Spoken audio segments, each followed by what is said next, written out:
승수효과는 영국의 경제학자 존 메이너드 케인스가 제시한 개념입니다. 정부 지출이 연쇄적으로 소득을 유발해서 결과적으로 국민 소득을 더 크게 증가시킨다는 이론이죠. 예를 들어 정부가 한 기업에 10만 원을 지원해줬다고 하겠습니다. 이 기업은 10만 원 중 일정 부분을 저축하고 남은 부분을 소비합니다. 그러면 그 소비는 다시 다른 사람의 소득이 되고 그 사람은 다시 일정 부분을 저축하고 남은 부분을 소비합니다. 이런 과정이 반복되면서 초기 정부 지출보다 훨씬 큰 총지출이 발생하게 됩니다. 이게 바로 승수효과입니다. 이런 승수효과를 근거로 케인스는 경기 침체를 극복하기 위해서는 정부가 적극적으로 지출을 늘려야 한다고 주장했습니다. 그런데 승수효과는 지금까지도 논쟁의 대상입니다. 우선 사람들의 한계 소비 성향이 문제가 됩니다. 한계 소비 성향이라는 건 소득이 생겼을 때 그중 얼만큼을 소비에 사용할 거냐 하는 겁니다. 한계 소비 성향이 높으면 소비를 많이 한다는 거고 반대로 한계 소비 성향이 낮으면 소비를 덜 한다는 겁니다. 승수효과가 얼마나 크냐는 사람들의 한계 소비 성향에 따라 달라집니다. 한계 소비 성향이 커야 승수효과도 큽니다. 정부가 준 10만 원을 많이 써야 연쇄적인 효과가 있는 거지.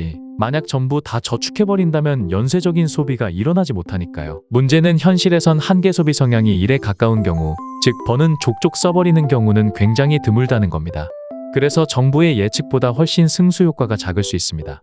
게다가 이 수치를 정확히 예측하는 것도 거의 불가능합니다. 결과를 예측하기 어려운 경제 정책이라는 거죠. 특히 불황과 물가 상승이 동시에 일어나는 스태그플레이션 상황에서는 사람들은 지출을 줄이고 저축을 늘리기 때문에 승수효과는 훨씬 약해질 수 있습니다. 한계 소비 성향만 문제가 아닙니다. 정부 지출은 공짜가 아니죠. 결국 정부 지출의 원천은 세금입니다. 정부 지출이 늘어나면 국민의 세금 부담도 늘어나죠. 세금이 아니라면 돈을 빌려야 하겠죠. 이러면 국가 부채가 늘어날 겁니다. 이것저것 다 싫다면 중앙은행이 돈을 찍어내야겠습니다. 그런데 그렇게 하면 엄청난 인플레이션이 찾아오겠죠. 결론적으로 케인지언 승수효과에는 다른 경제 정책들이 다 그렇듯이 상충 관계가 있습니다. 소비를 증가시키는 대신 정부의 재정 부담과 물가 상승을 감수할 거냐 아니면 그 반대로 갈 거냐 사이에서 선택을 해야 합니다. 소비도 늘리고 세금도 안 걷고 재정도 건전할 수 있는 꿈같은 경제 정책은 아직 발견되지 않았기 때문입니다.